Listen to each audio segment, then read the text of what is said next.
outside with a magnifying glass and burning an ant. Okay. Like, why that is, there's no other reason to explain that than that is a straight up power trip. It's not about the 20 grand. It's definitely not about the 20 grand. What's he going to do? 20, but he finds 20. You guys got 20 grand worth of lube. Well, he was found with half of that in the hotel room when they arrested him. So, you know, he didn't need that money. It was just the point that he knew he had power and control with those videotapes. Yeah. You know? It's crazy. Now, we also heard from his ex-assistant yesterday, David James, who worked for him for 2 years. And he spoke about his experience working with Diddy. And essentially, you know, he revealed that, you know, he would have to pick up prescriptions for Diddy that very often were in David James's name, and sometimes other names. He picked up drugs for him. He set up the hotel rooms for him. He was basically his gopher boy. And he did, he walked in on a FO one day, accidentally, when Diddy was asking for food.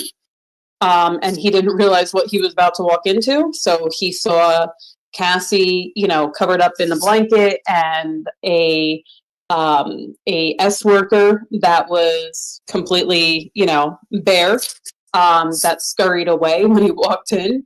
And Diddy was in the shower, and, you know, so he, you know, I'm sure was disturbed by what he walked into. And he was threatened by the security team when he would ask questions, and they told him, just do the job that you're hired to do, stay in your own lane and mind your business. You know, so the security team also, you know, protected Diddy and, you know, knew what was going on, but, you know, scared him into, you know, asking any questions. The other thing that he spoke about is he was basically using his own money to pay for the supplies for the sessions. And then he would get reimbursed because Diddy said he didn't want a paper trail of it in his name, which I found interesting.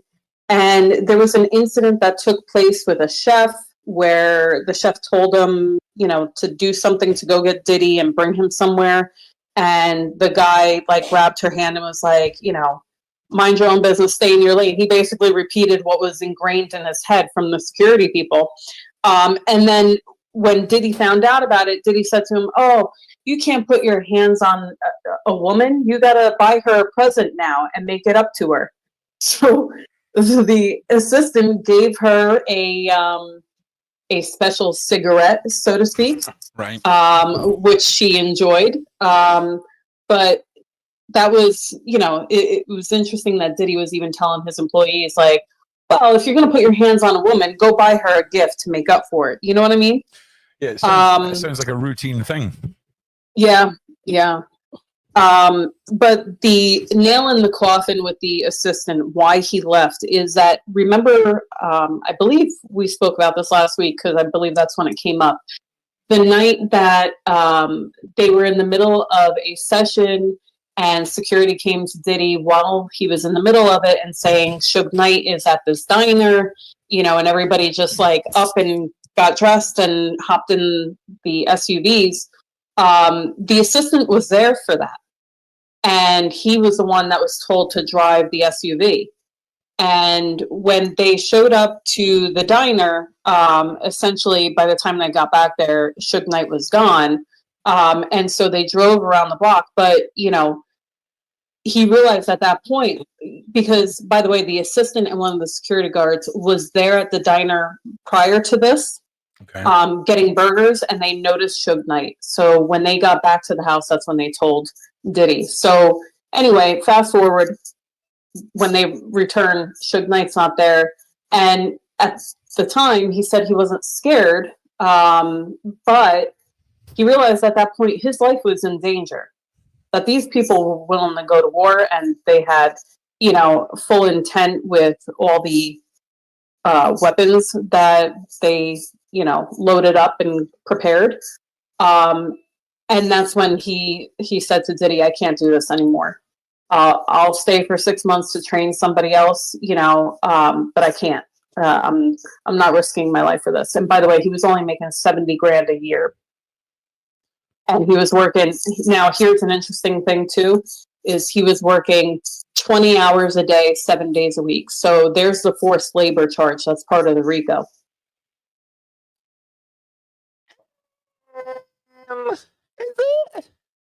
Is it forced labor? Is it?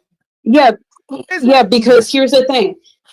Diddy wouldn't allow him to leave until Diddy said he could leave. Okay. I mean, that does sound like forced labor. But could we not argue that as an assistant, many assistants feel like they're overworked because their life is their job? Could they not argue that you were free to leave anytime you wanted and you chose to be there? Is it not a he said, she said on that one? What do you think? Well, so what the security guards would tell him is, you know what rhymes with the word tired? Because he would say, I'm tired. I need to go to sleep. Like, he wasn't able to, go to sleep. It was like, he was being pulled all over the place. The security guards told him, you know what rhymes with the word tired? And he was like, what? And they were like, fired. So basically telling him, if you complain about being tired, he's going to fire you. Yeah. So, there's that, fear, manipulation, force. Again, that didn't come from Diddy. That didn't come from Diddy, so you could argue that's hearsay. But that's also RICO, because it shows the organization that there were other people facilitating. Okay, so that, okay, right, okay. Yeah, nice. Yeah, you got to think outside the box, Ron. No, that's why Ron asks why he asks, because sometimes it takes Ron a couple of weeks to get there. We have to go the long way with Ron sometimes, but we get there. So yeah, that shows that there is for a start, it'd be one thing if it was your team leader saying, hey, you can't leave before 5. It's only 1:45. You can't be leaving before your shift ends. But when you've got somebody who's being forced into labor beyond their contractual obligations through pressure and through this threatening of losing their job, that is 100. I don't know anything about the law, and these glasses are stupid. It's because my eyes sore. I have a couple more details about this assistant. He was very strong for the prosecutors yesterday. But yeah, it makes sense. Yeah, carry on, Stacey. Sorry. So when they asked him about, when he would meet the dealer, I forget the guy's name. One Stop. There you go. I think that's just like a made up name that they gave him to protect his identity. When he asked about who was around when you would meet with the dealer to pick up substances, there was an instance where Barack Obama was there. What? Yes. The ex-president of the United States. And to top it off, some of the X-pills that they had were stamped with his face on it. Obama's.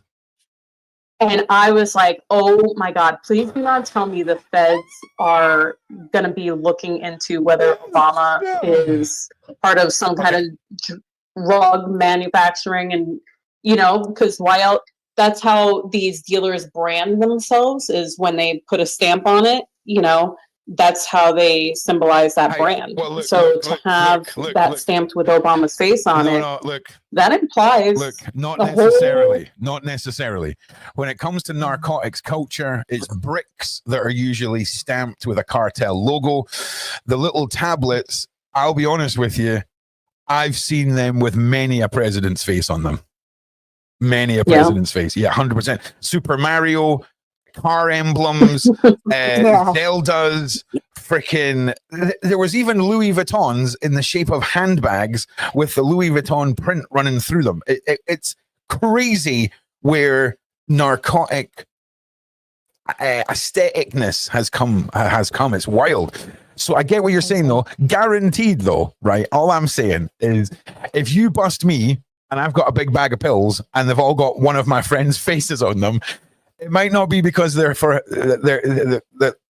the one that they're getting sold for, but guarantee he's lost some stupid bet. Do you know what I'm saying? Like, if you can't do this, I'll put your face on all the next batch of Swedgers. Do you see what I mean? Yeah. So, it's a bit. but when it comes to the big bricks, right? the reason that the cartels stamp them with their logo is so that if you find them washed up on a beach somewhere, you know you're going to die if you don't leave it where you find it. Because they'll find you. They will find you. And that's not all, Ron. That's not all. So while we're talking about substances, there was a party where the assistant was there, and you know, he I forget what he took, but you know, he said he's a straight arrow guy. You know, he doesn't normally like do anything like that, but there was a party where he did try something there, and he was dancing, and there was a videographer there that caught footage of him dancing, and at like towards the end of the night, he saw Diddy watching footage, and he was like, "What are you doing?" He was like, "Oh, I'm watching footage." He was like, "It looks like you were having a good time over there," and he's like, "Yeah, I'm just Diddy bopping, you know." And Diddy was like, "Well, now I have footage of you that I can use if I need it in the future." And so there you go, another threat. And yeah, and the other thing that came up during his testimony was about a blog post that Diddy saw that spoke of somebody leaking that he beat up Cassie, right? And he got so upset, he came into the house and he basically ran after the assistant and pulled up his browser history on his laptop to see if the assistant leaked it. And he didn't believe him. So he actually had an FBI lie detector specialist come in and place him on a polygraph. Now, the assistant passed. It showed that he wasn't lying. But I thought that was interesting because that shows, again, another RICO where you have an FBI specialist involved and doing polygraphs. And the assistant said that he did this twice. The second time, there was another Diddy employee that also got a polygraph. Damn. Because of a piece of Cartier bracelet that went missing. A piece of Cartier. Is that sick? Of course it's beyond sick. It's almost... Yeah. It's... Do you know what it is as well, right? Like, even if you're on 100K a year, you're still a little person in the Diddy sphere. And it's the fact that the bullion surpasses, you know, the bullion has no end. It's really wild. It's really wild. Now, at the end of yesterday, they brought on another Homeland Security personnel that was there for the raid at his Florida house. Okay. Okay. And this is just yesterday, by the way, Ron. Oh yeah. Let alone Monday. Don't worry. Don't worry. We've got today's to go through too, and I think I've got. I think I've got like a couple of lists, like the top 10 and top 20 most outrageous things from the Diddy case. And again, we'll be back to covering it each day on the Daily Show. We're gonna have a few topics each day. One of them being Diddy his trial live. Once we get all caught up. Today, later on, we're going to be talking a little bit about Julia, a little bit about the state of the UK, and then a little bit about Weinstein with Paula, because we've like Paula, the way that Paula lays things out when she DMs me, right? She goes off on these like 2-minute rants, and honest to God, the Weinstein thing. If you're not even giving it 5 minutes of attention, you might want to, because it's a bit wild. It really is. But Pam, what's sort of stuck out in your head over the course of the last couple of days? I think a lot of it is because of the fact that everything that's happened, it's just like his whole life has been built on lies and blackmail, and basically all he's doing is everybody kind of runs around him. He doesn't care who they are, whether they're an assistant, whether they're a bodyguard. At the end of the day, he has them all doing what he wants them to do, and that's because he can. Do you know what I mean? And there are people that don't like it. Like, for example, people that know where he's abused Cassie. I mean, a lot of them don't like it, but I think a lot of them are very scared of him. And I don't even think it's the fact that you know, like when he says he can blackmail them, like, because that's essentially that's what he does to everyone. He just blackmails everyone. There's no one, I don't think, that he doesn't blackmail or that he hasn't got something on, as well as the NDAs. And also, even somebody mentioned, like, where even when they went, I think one time when they went on a boat trip, and he basically took everybody's cell phone off of them and put it in a bag. And also his own kids that were on there as well, they had to give him their phones. He doesn't have any phones because he knows at the end of the day, if somebody was to catch anything with their phone, he knows that that's it. You know, people will find out stuff. Yeah. And then there's also the hearsay. It goes from one thing, something small, and it gets bigger. And a lot of people, I think, majority of people, that I think they're just scared of Diddy because of the fact that he's so, in a sense, like, he's powerful, but he's not powerful. He thinks he thinks he is untouchable. And I think the whole thing with having, for example, Cassie, you know, she was very good, like, on the stand. Like, she was very, you know, answered everything. I think she answered all the questions, even when they showed photos and everything. Yeah. And as much as maybe she may have felt like humiliated, because that's what he did. He promised this 19-year-old that basically took her from somebody else, promised her that she should have the best career ever, and then basically just started, like, seeing her on a regular basis. And then, yeah, he did. I don't even know. I think he may have. I don't even know if he did the one album with her, but I know he did a contract with her to do 10. Now, I think everybody knows the reason why Cassie stayed with him. I think it wasn't just, she fell in love with the guy, but it was also the fact that she wanted you know, she was a good singer, to be fair. If you actually see her, right, if you've seen her songs previously, she was a very good singer and she could have done really well. But he, like, he kind of held her at a distance, like, oh yeah, we're going to do it, but I want to do this. And for example, he's always going on about freak off. I think he was obsessed with these freak offs. 100% if he could, he would have one every single day. I mean, it's ridiculous when they turn around and say to you that they're having a freak off that lasts 4 days. Yeah. I mean, what human being can do that physically, lightweights, and mentally as well? And that's what he was making Cassie do. And she thought she was pleasing him, and she thought that he'd want her more. But no, it was just he was using her. Yeah. You know, she was good eye candy on his arm, to be fair, when you think about it. But 100%. You know, he really was using the hell out of her. And I think even now, like, people always say, look, she was with him for 10 years. And I always say, but the thing is, it's like with anybody in an abusive relationship, you know, when, like, for example, when you love someone so much, you always kind of think, okay, that's happened, but it's not going to happen again. Or he would do it like as if, you know, you deserved that. Yeah, I think it's. Do you know what I mean? Yeah, like, you sort of. But this is why I'm doing this to you. So he was, you know, she was really mucking around with her head. But I think she was very good in the sense that, you know, she kind of told her truth on stand.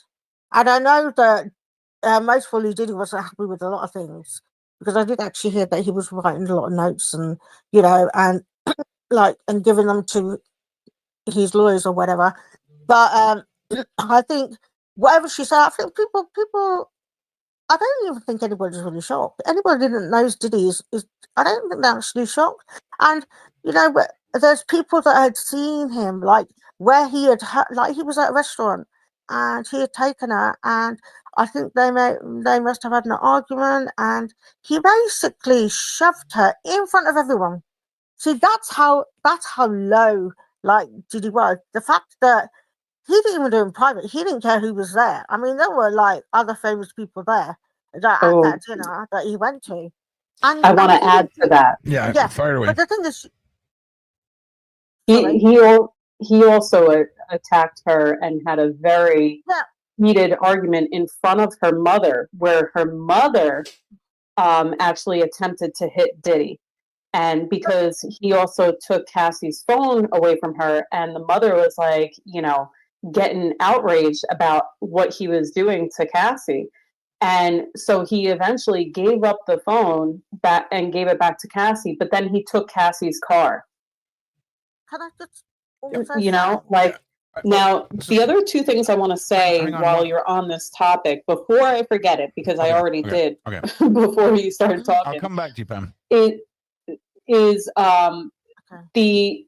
the ex-assistant mentioned that during his interview, the woman that was interviewing him from HR pointed to a picture of Diddy and said, "This is his kingdom, and we are all here to serve him," which I thought was really telling about what his whole organization really was about. It was all about him. This is his kingdom, and we all serve him. Is that what you said? Yeah, correct. Correct. But I think, can I just say, but I think the fact that he was in the position and he was doing what he was doing, that just goes to show he thought he was the king of the land. And he thought that there wasn't anybody more 100% higher than him. And here's the thing, as far as where Diddy sits, right? Diddy was untouchable up to like New York mayor level individual. You see what I mean? Like from you know, the lowest forms of society right up to that level. He was freaking balling it, mate. Absolutely balling it. And it's to us, that seems like a lot of power. But in the grand scheme of the cabal and the bloodlines and the faceless people that tend to make the terrible decisions and create these individuals, it ain't that far up the food chain, you know? Of course. Yeah, of course. Well, he had his grips on so many people. Yeah. So can I just say, with regards to these higher uppers, at the end of the day, he was doing what he was able to do, but he still had to do what he was told to do as well. Of course, but we 100%. don't really get to see that because it is the elite, so no one really knows who is part of that. Oh well, we can speculate and we can point some fingers, but yeah, I mean, I agree. He was definitely taking orders as well as giving orders for sure, 100%. Pam. Yeah, I'm so sorry about that. Why does it ring? Why does my phone have to ring now? Anyway, can I just also say, but you know, that at least it's like we don't know, because at first I even thought that he was like an elite, but obviously he is he's kind of like you say, he's not at the top of the food chain. And it's like, you know, when people were doing, you know, like rituals and everything like that, you know, I'm sure he still had to do what he needed to do. And then and everybody else that sold, essentially sold their souls. Yeah.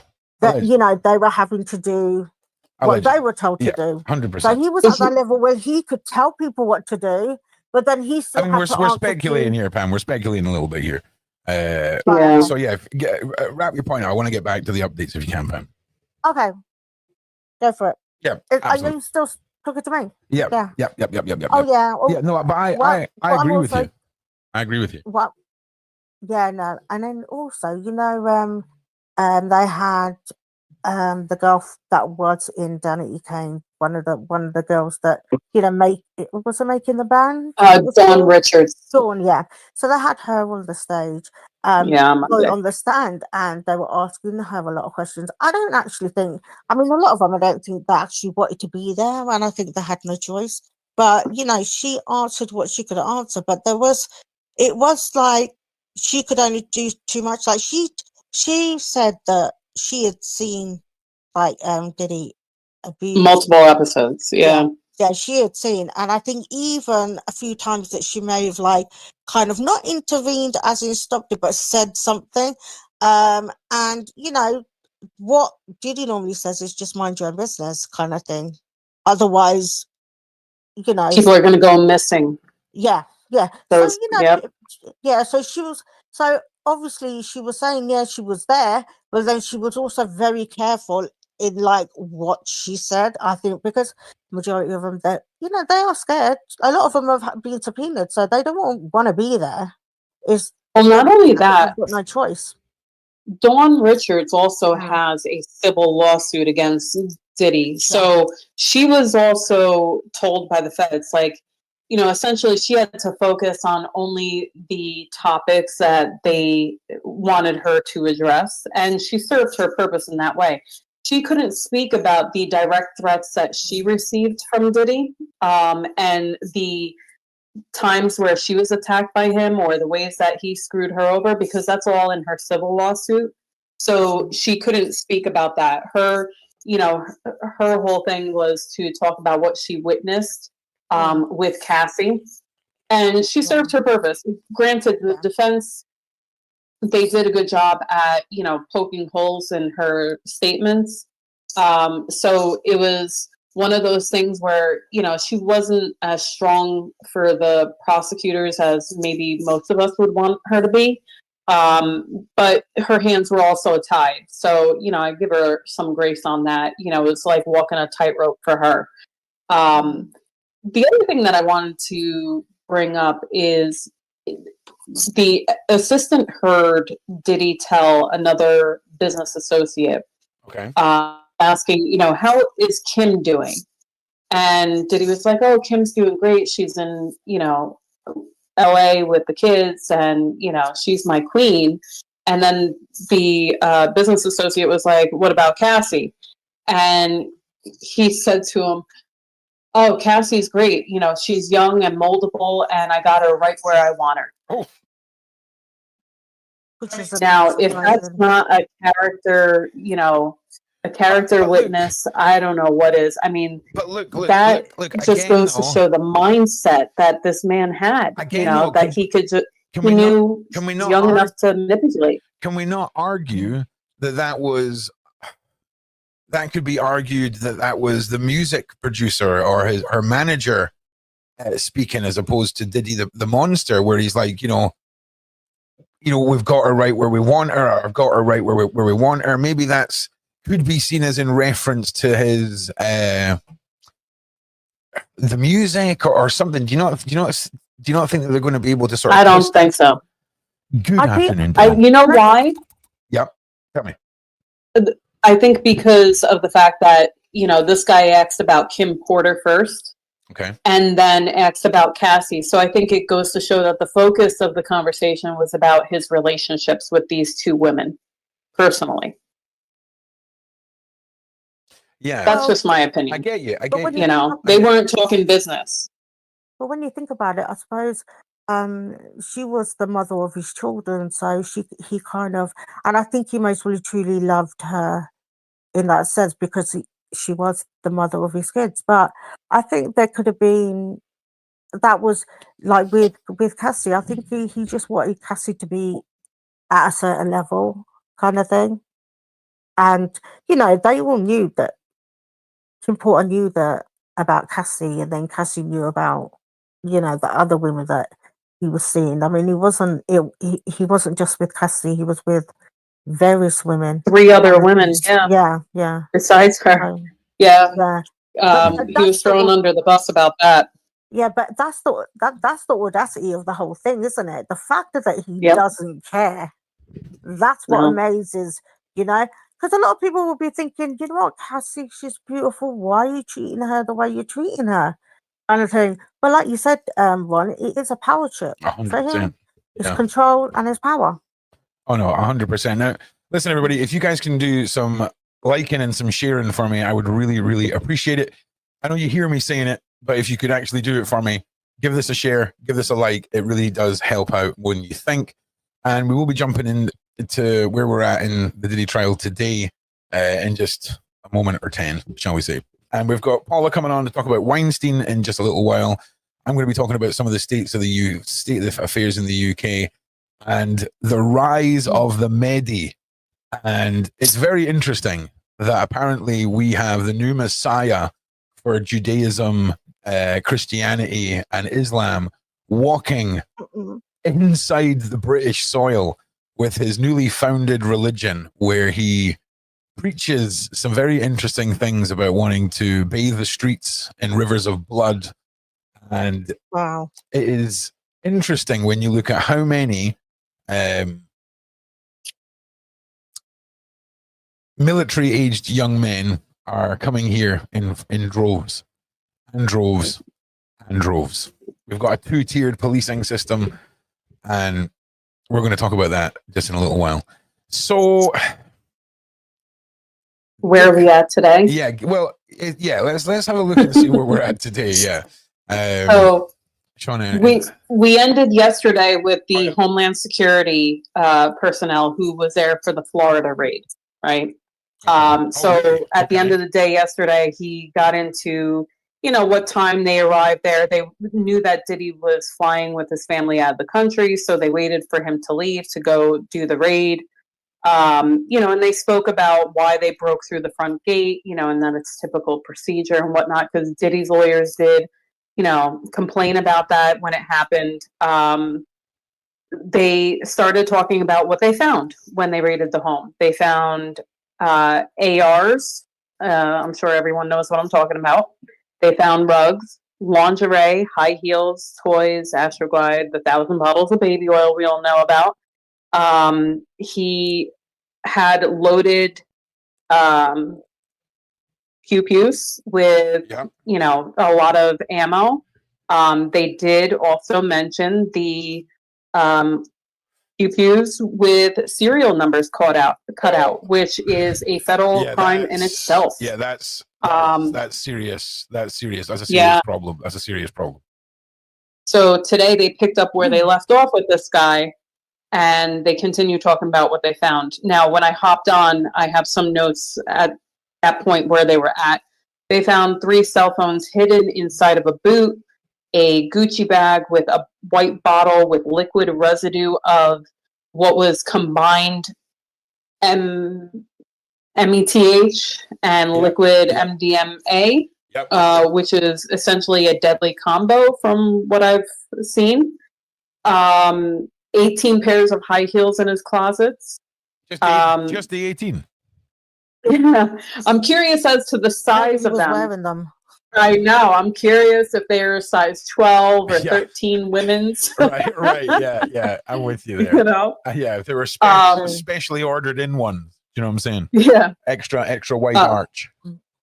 They had pills with MDMA and Xanax with a Tesla imprint on it. Found a $100 bill with Coca-Cola residue on it. A dark wooden box with Puppy's name on it. In all fairness, I guarantee you every single $100 bill has traces of that stuff on it. Oh, I'm sure. Like every single one of them in existence. Okay, carry on. They found 31 bottles of Astroglide in his closet with 25 bottles of baby oil.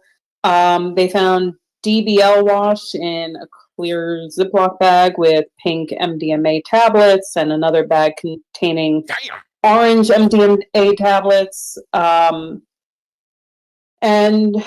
that's where I left off when I hopped on at 9:45. They were just going through all the items that they found during the raid in Florida and showing it to the jury.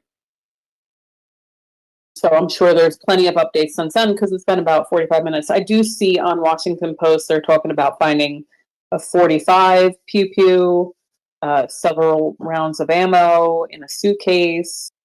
I'll jump in here. I'll jump in here, Jonathan Back, go ahead. And we'll go from there. Jonathan Back, a trial lawyer for over 30 years, joined Sean Combs' legal team on Tuesday. Back, whose partner is Shapiro Arotobash. Thank you very much. I will get to you in 1 second, Gracie.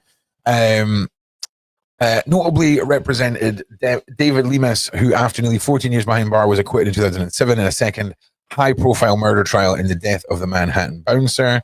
That's a bit of a flex right there. Oh, is that us? Oh, wow. I thought there might have been some more. It's just the one. All right. Okay. So 3 minutes ago, the defense. Okay. Oh no, there's way more. Why? It's lying to me. Okay, I apologize, everybody. 45. Okay. Federal investigators also found a 45 caliber pew-pew and several rounds in a suitcase, according to Gerard Gannon, a Homeland Security special agent who helped plan the March 2024 raid on Sean Diddy Combs' mansion in Miami. There were, in addition to several AR-15 parts found on the premises, including an upper and lower receivers for the rifles. I don't know if any of that's a crime, though. Two of Sean Combs' son, Justin Combs and Christian King Combs, came to the courthouse Wednesday. This is the first day they've been seen. Combs' sons have sat. Hang on. This is the first day this week that Combs' sons have sat in the trial. They made regular appearances last week. The defense cross-examination of Homeland Security agent Gerard Gannon about the use of an armed SWAT-type vehicle and boats to carry out the search. Yeah. Oh man! Yeah. All I'm saying, right? Tank. No, listen, right? I'm just telling you now. This is how this went down. Okay, this guy here, Gerard Gannon. The message came across his desk, right? You are raiding Diddy's mansion, right? And he's just taken the whole budget piggy bank down to the armory and just thrown it at the wall. Legend about the use of an armed SWAT tank and a boat to carry out the search of Combs' property in Miami last year. Gannon said that sort of equipment was typical of these such searches. Defense attorney Tini Geragos also questioned the agent about the large gate that agents damaged when the armored vehicle pushed through. Like, what did they expect? Like, they're going to go and do a raid of this guy's house, and he's got a big gate. What do they want them to do? What's protocol? Like, ring the bell? Like, you're going through the gate. You're going through the gate. Madness. Can you explain why you brought a tank to Mr. Combs' house? Aha, yeah. Cause mental case. All right. The defense also asked Special Agent Gerard Gannon about the workers encountered by law enforcement during the raid on Sean Combs' mansion in Miami, a property manager, a music producer, and some facility employees. Gannon said these people were put in handcuffs until they were identified and searched. One uncooperative person, he said, was kept cuffed for a bit longer. No weapons were found on the workers, and no paraphernalia. Defense attorney Tenny Gragos confirmed at the time of the government raids, representatives for Combs called them an unprecedented ambush. All right, okay, so that's us. All right, so yeah. More pew-pews found. Also, Gracie, hi all, like and share. Justice for all the victims of the horrendous ring of evil. I can't imagine the horrors. Good to see this narcissist pay. He is ruined. Great channel. 10:30 midnight coffee. My G. Hope you're having a good day out in sunny Australia. Well, it's Mooney Australia right now. I would imagine Mooney Australia. Are you in the future? You're in tomorrow, right? Oh, you're in the future as well. Time traveling. Yeah, it blows my mind. It blows my freaking mind right now. So I mean, what do we take from that? You know, when you go. They mentioned yesterday that they, in similar situations, they've used the same force with the tank because they knew that there were security there, and essentially only one person knew whose house they were raiding. Everybody else was not told whose house they were raiding. They had 90 agents there because of the size of the house. It's like 22,000 square feet. Can you imagine? Yeah. And they knew of also the dock that Diddy had in the back for his boat. So they had to use that kind of force. Yep. In case he made an evil supervillain getaway in like the freaking Diddy boat. Well, him or his security, you know? Yeah. Yeah, I'm with you. So they're also going over now in more detail about the pew-pews and fingerprints, and they're asking if they have Diddy's DNA and if they can do fingerprint testing on them and so forth, which I'm surprised that the feds haven't already done. Yeah, to be honest with you, no one wouldn't. But I guess they didn't because it's like, well, it's in his home. Of course, his fingerprints are going to be on it. Why do we need to even question? Yeah, you know, that they're his. He had so many, and you know, I don't think that was a big concern. It'll be interesting to see what if they tested that baby oil. That's been something that's been on my mind. Yeah, you know? I think we're going to see a lot more myth and legend around things like substances in the oil and all that kind of thing. I think we're going to see some of it you know, Yeah. for example, I'm not saying that one night they didn't do a crazy experiment and people involved in that night are the people who are saying, oh, and it felt weird when they put this stuff on me. Who knows? Maybe it was selectively done. You know what I mean? So, for example, when there was 1 or 2 people and there was a tight control over the substance that went in, I could see that too. But I don't know if I could see them mixing it up ahead of time and just flinging it in cupboards and leaving it lying around. I don't know about that. I mean, these people lived a crazy life. You can't really put it past them. Listen, man. You know, bulk, right? You know, it's like yeah, you see all this other weird, crazy stuff happening, and it's like, you know, who's to say they wouldn't think of something crazy like that? You know, especially if these people were taking the kind of substances that have been found and that have been talked about in prior testimonies. Again, I mean, that again though screws with your mindset.